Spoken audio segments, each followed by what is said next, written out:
Hello, good afternoon. Thank you all for braving this weather and coming to be with us today and listen to Claudia's wonderful presentation. The great thing is that we are recording this, so this will be available on YouTube after for those who weren't able to make it. We had about 3 times the amount of people, but I completely understand. Not everybody drives an SUV and wants to deal with whatever's going on out there. The show must go on, right? Right? Okay, cool. Well, thank you everybody for coming and welcome to the third installment of Thrive and Shine. And great to see returning faces here as well, and welcome to the newer faces. I am your host, Selena Pollard, and for many years as a realtor, I've helped clients move through later in life transitions with ease. Thrive and Shine was created to share that support more widely with the team, resources, and guidance that make every step feel clear and seamless while you're building relationships. Here we bring together the expertise, resources, and transition team that make your next steps not only manageable, but meaningful. Thrive and Shine is a solution. The series has been created to provide answers to topics that matter to you from caring professionals who are highly qualified to provide solutions. The monthly format is important because it allows you the opportunity to build connections while gaining the support and education around issues that matter, that are most meaningful to you in a relaxed environment, shared with those who are likely dealing with similar circumstances. Okay, so moving on to our introduction of our educational partners. First of all, this initiative could not thrive without our educational partners and our volunteer welcome team. So thank you to everybody here. And on that note, I would like to introduce the Thrive and Shine educational partners. So we have Tammy Heptich from Ridley Funeral Home. Tammy's over here.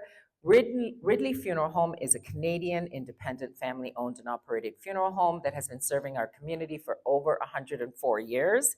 Tammy is a funeral pre-planner. She is licensed by the Bereavement Authority of Ontario.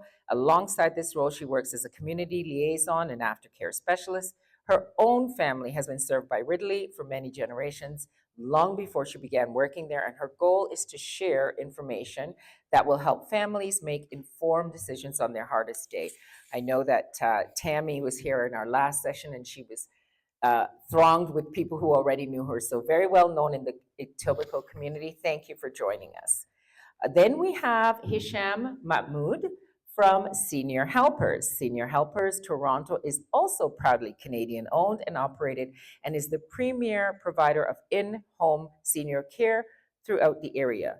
They offer tailored home care services ranging from companion care for seniors who need daily assistance to in-depth specialized care for those with Alzheimer's, dementia, Parkinson's, and other chronic diseases. And then we also have Rick Honeyford at Honey Financial. Rick is a seasoned professional with over 2 decades of experience in the financial services sector as a certified financial planner and a certified executor advisor. Rick has dedicated his career to helping individuals, particularly seniors, navigate the complexities of retirement planning, wealth management, and legacy planning. And Rick is actually going to be our featured speaker next month on January the 14th. And you can sign up for the seminar at any time. I should have had my next slide on. There we go. Chartwell Retirement Residences is being represented here by Monique Dion. She's a retirement living consultant at Chartwell Grenadier. Chartwell's retirement residences aren't just located in Canada, they are deeply rooted in our local communities. As one of the country's largest and most trusted retirement living providers, they proudly serve over 25,000 seniors in Ontario, Quebec, Alberta, and British Columbia. We also have Pauline Klemenchuk of Klemenchuk Law. Pauline was called to the bar in 2015. This family law practice has served the Etobicoke community since 1978. Pauline is an active community volunteer, including serving on the board of directors of the Slovenian nursing home Dom Lipa from 2014 to 2020. The firm handles property transactions, wills and estates planning, estate administration, corporate and commercial matters, and family matters. So we have a few more who are absent today. Del Manor is also a sponsor of ours. Del Manor West Village is an active living retirement community in Etobicoke. Each suite features a full kitchen with fridge, stove, dishwasher, as well as a full-service restaurant and pub offering seasonal menus and local wines, a pool and fitness area, and an extensive array of health and wellness services to help you maintain your independence. Also, Patrick Festa, who's been here, everyone except this one, he is Festa Mortgages and Financial Services. With over 19 years in the industry, Patrick's focus is on helping 55 plus unlock the equity in their homes to improve cash flow and create financial freedom. His focus has always been helping clients save their two most valuable assets. Jennifer Rovitt, she was the retirement coach. She spoke last month. Her company's Retire Ready Canada, and she helps people design meaningful, balanced, and fulfilling retirements. Kim Diamond, she was our premier speaker in October. She is our certified professional organizer. She has also appeared on 2 episodes of Canada Hoarders and definitely one of the most popular speakers that we've had here. So you have in front of you some educational partner contact sheets, so you can get all of the information of any of these educational partners on there, and if you can contact them at your will. One moment. I am happy to introduce you to our featured speaker today. Claudia Ehamparam is a registered physiotherapist, owner of Get Right Physio. Claudia has 15 years of experience treating patients in home and in the clinic setting. She prides herself on being an evidence-based and empathetic clinician who builds great rapport and trust with her clients. Claudia is also an assistant clinical professor with McMaster University, involved in admissions, examining, and teaching. She obtained her master's degree in physiotherapy from McMaster University after completing an honors Bachelor of Science degree in the co-op kinesiology program from the University of Waterloo. Outside of work, she enjoys traveling, working out, and spending time with her family, friends, and 4-year-old twins. That's a super lady right there. So please help me welcome Claudia to the podium. Thank you. And I'm going to do this. You do. Oh, this goes into the computer. Right? So this goes into the computer. And this is. Oh, there's too many things. Sorry, I know. Well, I did tell you. Thank you.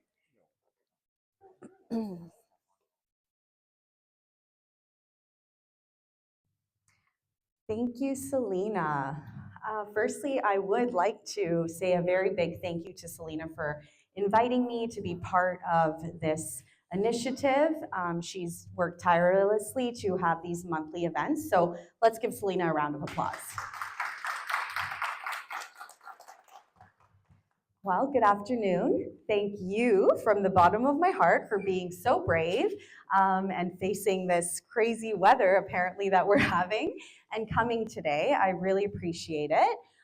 My name is Claudia. I am a registered physio, and today I will be talking to you about something that I'm very passionate about, and it's basically how we lose muscle mass as we age and what can we do about it. So the presentation is called Defy the Decline: Power Up Against Age-Related Muscle Loss. This is a little bit about me. Selena already introduced me, so I won't bore you with those details. Outside of work, as she said, I have 5-year-old twins. They turned 5 in October, a boy and a girl, and they keep me quite busy. And when they were born, I needed to have work-life balance, so I gave birth to my 3rd child, which is Get Right Physio. At Get Right Physio, we provide in-home mobile physiotherapy services across the GTA. My specializations as a physio, I have acupuncture as my designations. I also am a pelvic floor physiotherapist, so that is an up-and-coming area where with the College of Physiotherapists of Ontario, you need to be rostered in order to do this because it is an internal exam of the pelvic floor. And we help people who might be facing things like incontinence, prolapsed bladder, or even women who might be postpartum and that type of thing. Also, neurodevelopmental treatment, that's a specialization that allows me to work with people who might have had a neurological injury, like stroke. And finally, I am a manual therapist. So if you see me or my teammates, we will likely put our hands on you to do a thorough assessment and treatment session. Enough about me. I'd love to get to know you. So I have some icebreaker questions for you. What does aging well mean to you? Anyone? Yes. Independence. Thank you. Good health. Thank you. Mentally well and physically well. Beautiful. Quality of life, longevity. I love these words. Great, great, okay. What keeps you motivated at this stage to keep active? Yes, Nada? Obsessed with working out. I love that. Aging, that's your motivation. Positivity. Mobility, wanting to be mobile. Monica, I've got you running. Roadrunner. Yes. Grandchildren, great answer. Oh, isn't that sweet? Nobody said that. Less taxes?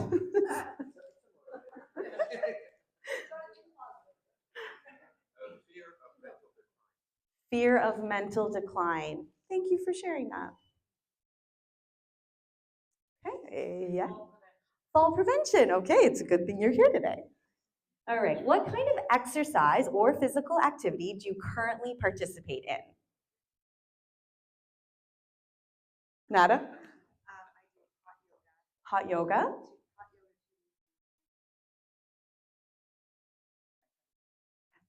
Okay, my kind of girl, heavy weightlifting. Conchetta, I met you walking. She walked an hour to be here today. Let's give her a round of applause, Conchetta. Thank you. Kettlebells, yoga this morning. Look at her. She doesn't need to be here, guys. She could teach this, right? Angie. Strength training. Love it. Yes. Ballet. I love that. Fancy. Great, thanks for sharing. What is an activity or task, an activity of daily living, that you may find challenging at this stage?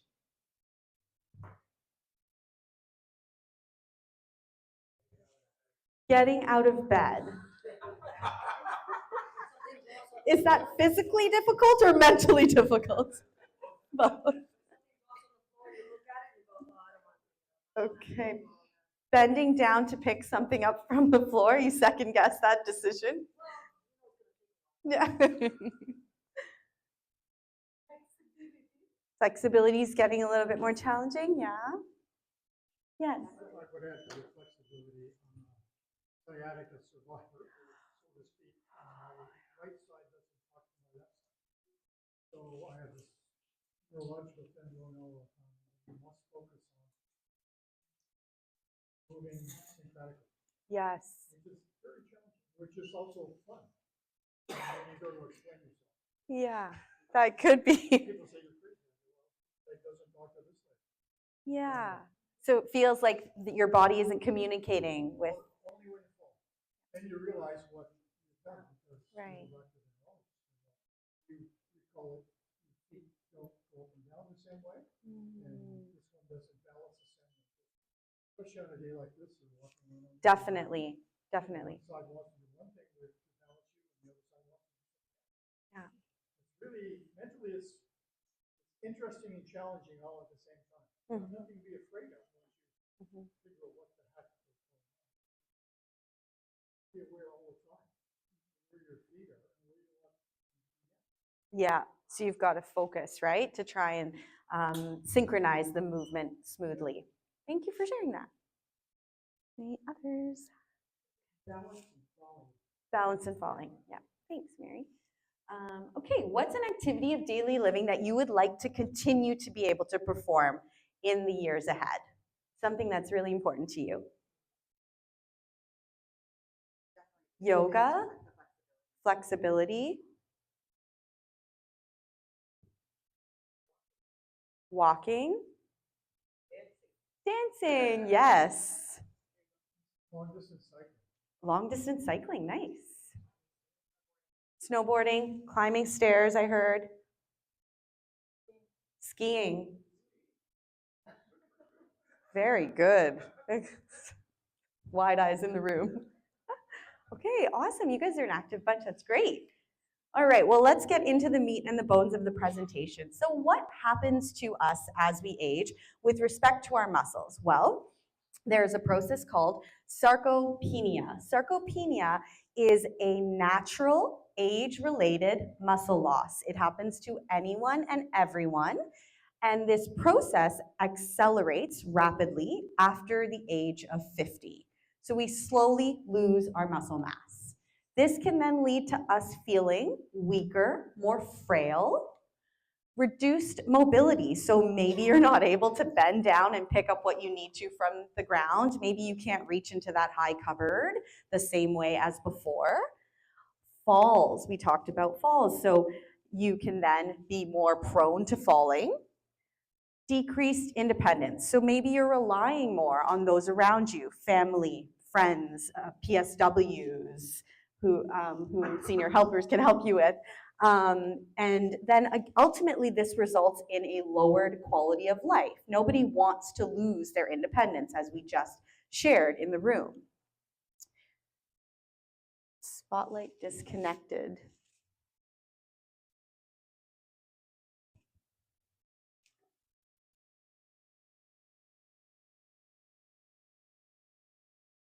Thank you.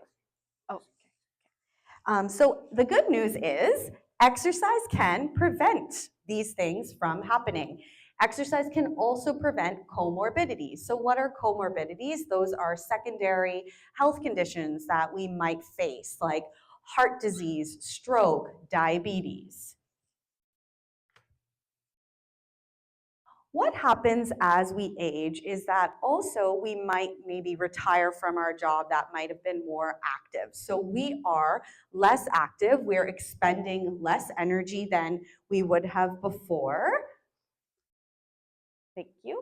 And this means that we're using our muscles less, so we are becoming deconditioned. We're not in the same shape that we were before.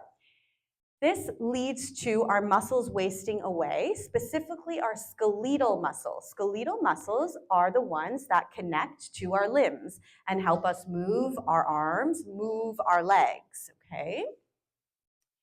Again, we talked about loss of muscle mass and decreased protein synthesis. Protein synthesis is the process in our body through which our muscles are built up.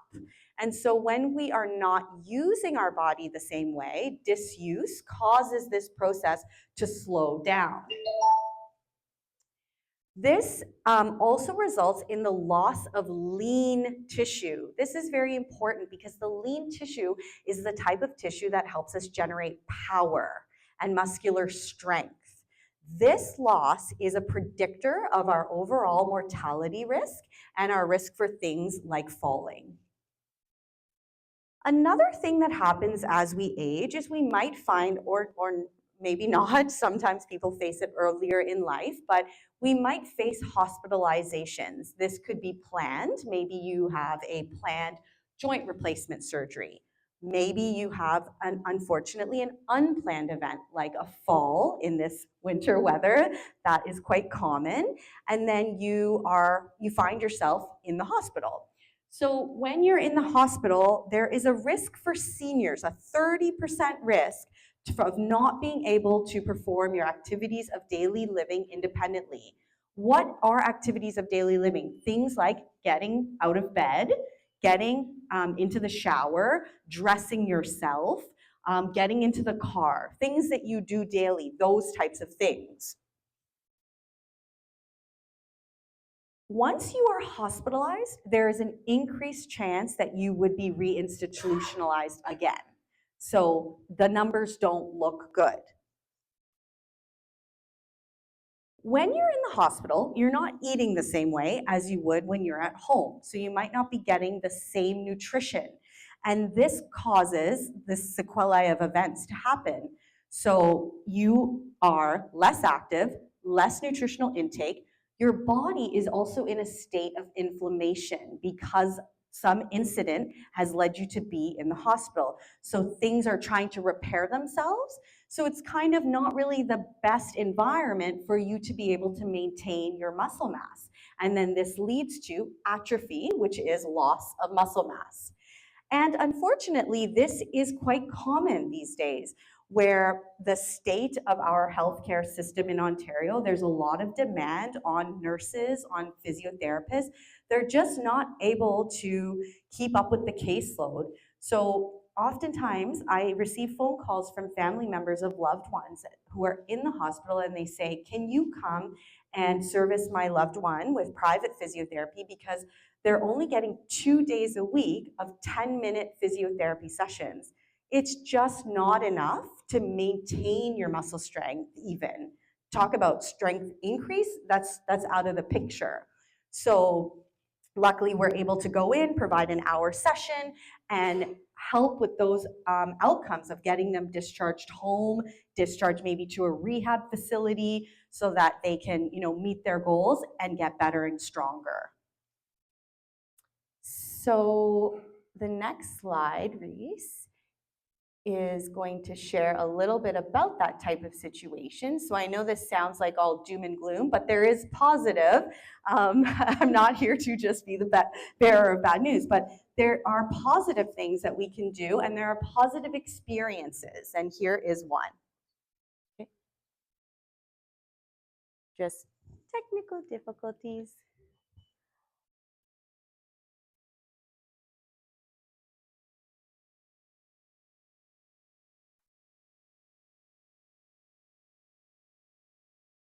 Any questions so far?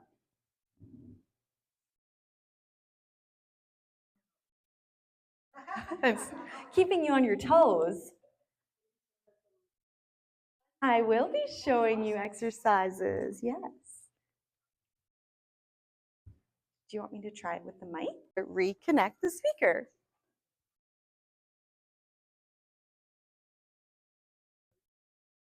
No, please take pictures, grab a coffee, grab some cookies, have a tea, chat with your neighbor. You can write on the sheet that the technology didn't work, but the presentation was fabulous.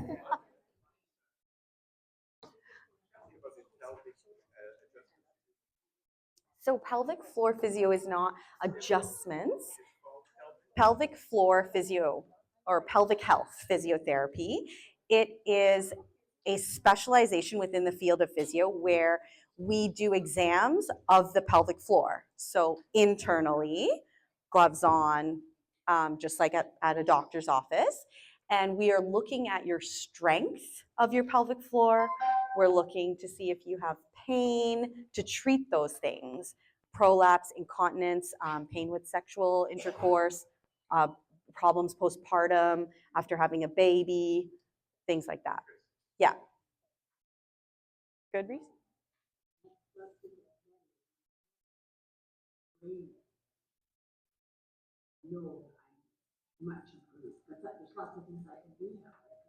Can you start it again and just turn it off?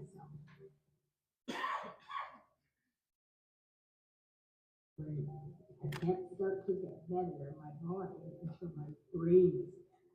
So I know that I'm much improved because there's lots of things I can do now. I'm cutting my meat, feeding myself without dumping it on my front. Obviously, as I'm eating a lot, it doesn't get into my mouth. That kind of body motor skills are back. And my interest in people. So many of them. I can walk short distances with the help of a wheelchair or a hand. And in the bathroom, I'm brushing my teeth. I can comb my hair. I took a shower with the help of the girls, and that was the first shower I had in 20 months. I didn't want to do it. I didn't know how to do it. I'll get back in the car. Couldn't have done that. Yeah, so that's just one of my patients. She was hospitalized for a long time, and then, yeah, she's back home and she's slowly gaining all of her function and independence back. So that's the good news. Okay, let's keep going. I don't know why this is doing that. Is that because it's super high now? Okay, hopefully that's better. Yeah, it's gone down south. Okay, so what happens to our falls risk as we age? Well, with aging, you are more prone to having a fall. This can happen to anyone at any time. Okay, keep going, Reese. It is the leading cause of injury among Canadians over the age of 65, believe it or not. When you have a fall, you then become fearful to move. So it leads to fear avoidance behavior. It leads to limitations in your activities of daily living. It lowers your quality of life overall as you avoid doing things for yourself independently. There are different factors that can predispose you to a fall. So there are extrinsic factors, things in your environment. So what do you think could be an extrinsic risk factor that could be posing a risk for you to have a fall? Things in your environment. Stairs. Loose wires, like I'm navigating today, yep. Carpets, rugs, that's a big one. So when Kim was doing her presentation 2 months ago, the decluttering presentation, she talked about sort of removing those kinds of things from your home. Ice, thank you, the weather, bingo today, very obvious. So ice, snow, sleet. Good. There are also intrinsic risk factors that can put us at risk. Now, these are things that happen inside of our body as we age. What do you think some of these intrinsic risk factors are that cause us to be more likely to fall as we age? Imbalance. Yeah. Joint stiffness. Excellent. Yes. So change in your vision as you age. People who have Parkinson's, so they might be having tremors, they might be having rigidity, they're more stiff. So that is a big risk for falls. A shuffling gait, often we see in Parkinson's. Dizziness, thank you. Thank you. Changes in your blood pressure. So low blood pressure, say it, you said it right. Exactly. So that is actually maybe an extrinsic risk factor. So medications that we take have an impact on our body. They can wreak havoc on our systems, and they can cause abdominal issues. They can cause us to be less alert, and they could cause us to feel dizzy. The awareness aspect of spatial. Yes, less spatial awareness. Exactly. Not knowing maybe where you are in space. Alcohol. Recreational drug use, recreational habits. I like that one. Okay. Great. Perfect. So 17% of seniors between the ages of 65 to 69 reported falling once in the past year. So it is quite prevalent and it is something to stay on top of. So what is the good news? I'm here to bear the good news, and it is exercise, exercise, exercise, exercise. So what is exercise? I had a question at a presentation in February, and I'll never forget it. And she said to me, I go up and down my stairs to do my laundry, and I do that, a couple times a week. Is that considered exercise? So I pose the question to you. Is that considered exercise? Yes or no? Only on those days that you actually do go up and down the stairs. Nada? I was telling mom that. She was like, bathroom today was not enough. Nada, you are the only person who has ever answered that question correctly. So it is not exercise. The answer is no. And the reason for that is because exercise is pre-planned. You think about it in advance. You know you're going to go to the hot yoga and the ballet class. It is structured. It is repetitive. You do it consistently. It's regular. It is also something that is done in bouts of at least 10 minutes. So if that woman was going up and down her stairs for 10 minutes, I would say yes. That can be considered a light cardiovascular aerobic exercise. But an exercise snack, I like that one. Otherwise, it is not exercise. So my friends, tell your neighbors who are aging, if they say, I'm active, I do my laundry, I go in the garden, there's a difference. So invest in your health by exercising, by doing physiotherapy. Your future self will thank you, right? You don't want to wait till something happens. Then it is much harder to work from behind the 8 ball. So what is the recommendation? Older adults need to do greater than or equal to 150 minutes per week of moderate intensity aerobic exercise. So what is aerobic exercise? Things like biking, dancing, skiing, or greater than or equal to 75 minutes of vigorous exercise, aerobic exercise weekly. Vigorous meaning you are unable to keep up a conversation with the lady beside you on the treadmill or going for your walk. If you're able to walk and talk with your bestie, then that is not vigorous enough, okay? You should be running out of breath. You should be getting your heart rate up to get the maximal cardiovascular benefits for your heart and your lungs. And then, or the equivalent combination of the two. And then, like I said, for the heart and the lungs, you want to do the exercise in a minimum of 10-minute bouts, okay? So why? My husband always says this to me, what is your why? What is your why? Why should we exercise? Why should we? There are benefits. Let's talk about them. So when you exercise, you increase your range of motion, you increase your mobility, you can bend down and reach into those low cupboards in the kitchen, you can, whatever it is, anything, like getting in and out of the car is easier. So range of motion, flexibility. Increasing your strength, so you're going to generate more power, you're going to be stronger, you're going to be able to do the day-to-day activities with ease.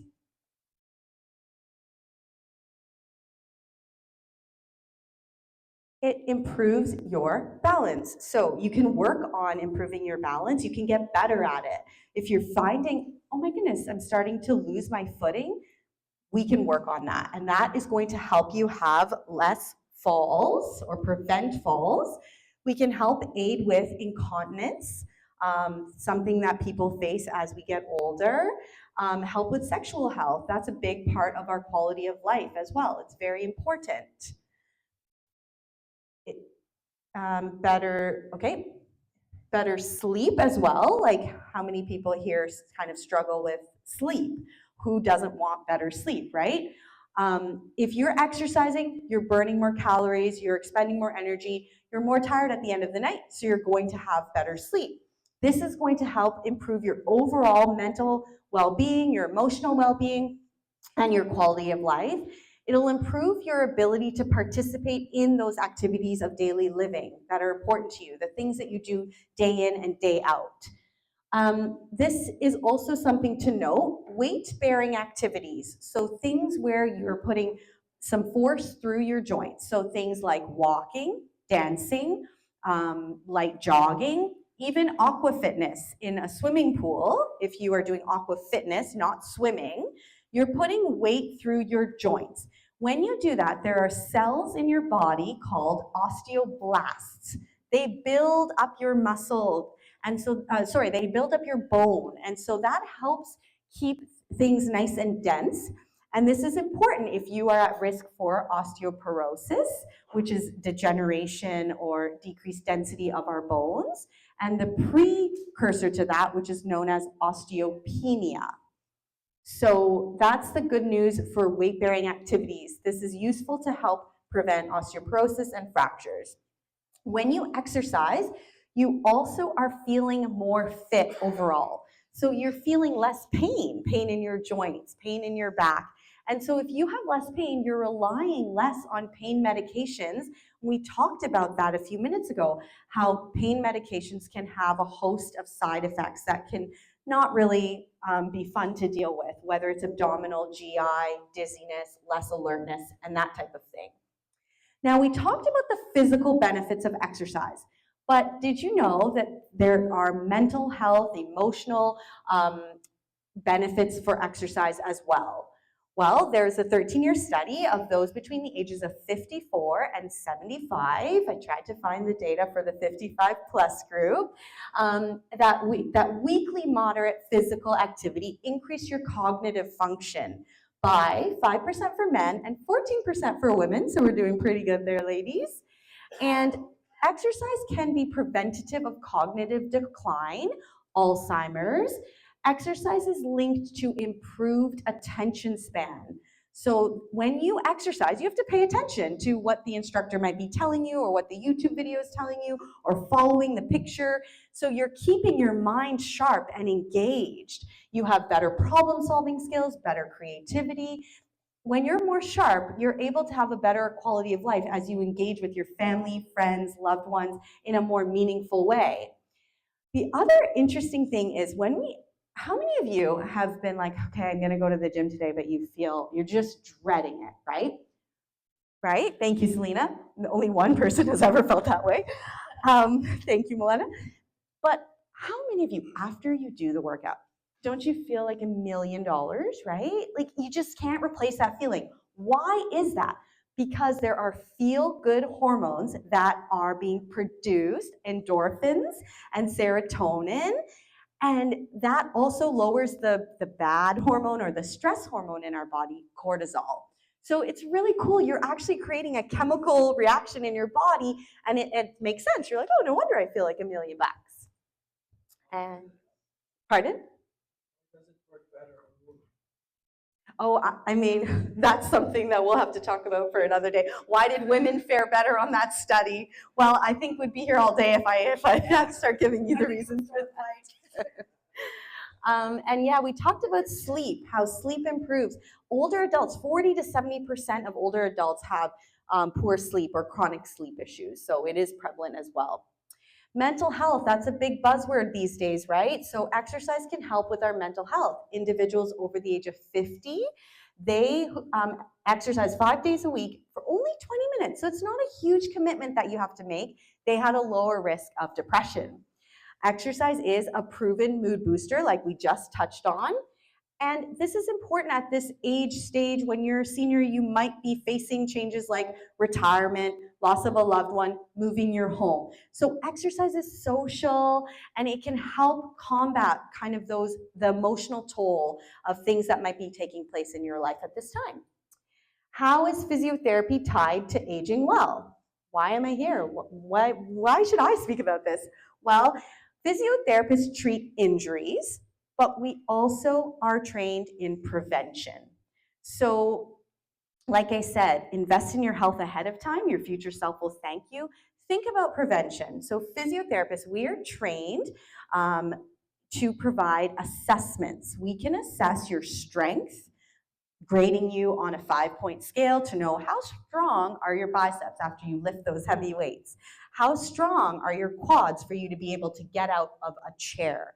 We can assess your balance. We can assess your posture. Are you stooped over? Are you shuffling your feet? Are you always looking down? We look at all of these things to put together sort of a puzzle. We get a picture of you to determine like what is going on with you. What are the deficits that might cause injury? We use standardized tests, which I'm going to touch on. Keep going, Reese, thank you. And we can also provide you with supervised, tailored one-on-one exercise to strengthen your muscles, to improve your balance, spatial awareness, as you said. Proprioception is knowing where you are in space, reducing sway and reaction time, and also teaching you strategies to be safe in your home.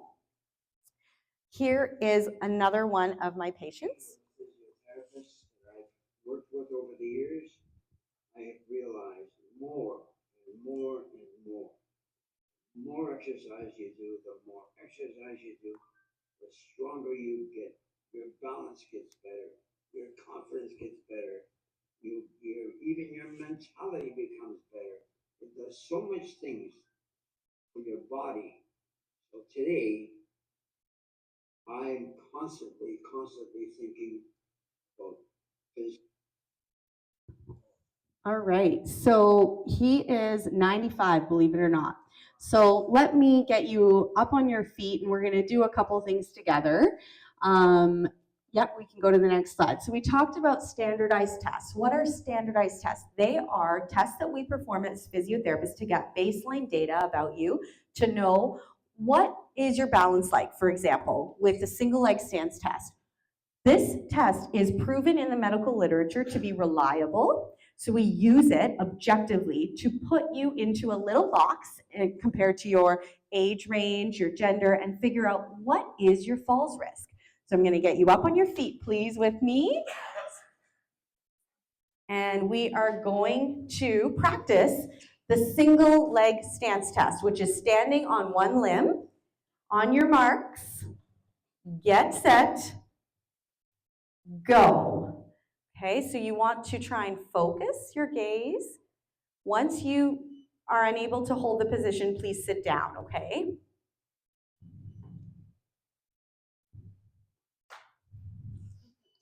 No judgment in this room. Whatever. It just gives us baseline data, that's all.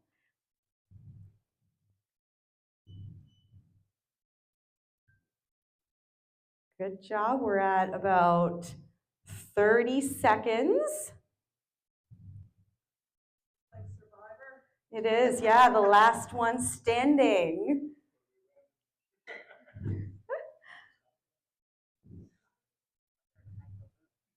Yes, it is. You'll notice that gets harder as the time goes on. You guys are doing great though. Okay, so we're almost at 1 whole minute. Great job, give yourself a round of applause for that. So you can see, where do you fare with your age? If you were over 30 seconds, you're obviously at a very high level, and so you're at a low risk for all-cause mortality, and you have good balance and good posture. We're gonna do another test together. This is called the 30-second sit to stand. So I will say go. You will stand up from your chair, sit back down as fast as you can and as safely as you can, and keep track of how many you did. On your marks, get set, go. Keep track of how many you're doing. This test is to see how strong your quads are, to see how functionally mobile you are. How well do you move around in your day-to-day life? It is an indicator of your falls risk as well. Keep track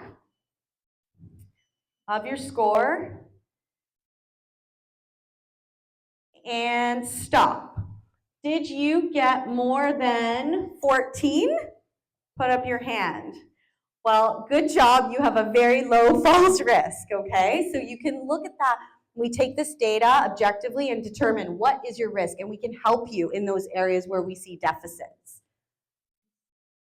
Again, this was the client that you saw. He was 92 when he hired us for physio, 2 days a week to 4 days a week in his home. He's been living in this home for 48 years. His wife passed away. He wants to age in place, stay active, stay independent. And as he said in the video, he's constantly doing physio to stay confident and safe in his home.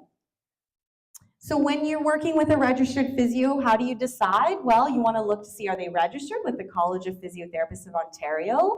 How many years of experience do they have? Do they specialize in my condition? Have you had a stroke? You need to work with a neurophysiotherapist. Have you had a joint replacement surgery?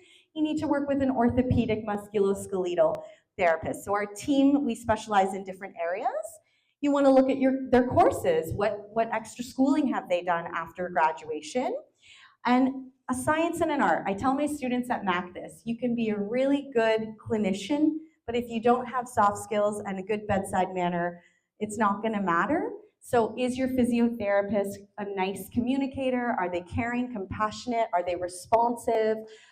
Do they provide you with that personalized, tailored care? That's what we strive to do in your homes, and we're honored to be in your homes. Are they credible and recommended? Do other people recommend them? Do they have good Google reviews? And finally, and importantly, are they evidence-based? So today's presentation was all based on research that I do at McMaster. It is evidence-based. The work that we do is to provide care to clients that is proven in the research to be effective. So that's really important. There are many physiotherapists on the block, just like gas stations. Make sure you choose wisely so that your loved ones are in the best care. And thank you so much for your time today, for your ears, for coming and braving the weather. I really appreciate it. And in the spirit of Christmas giving, we will be giving away a free in-home 60-minute massage. So I don't know if we're doing a draw for that, or maybe we can do that now. So if you can just put your, I will figure that out right now as Selena comes up here. Thank you. Thank you so much.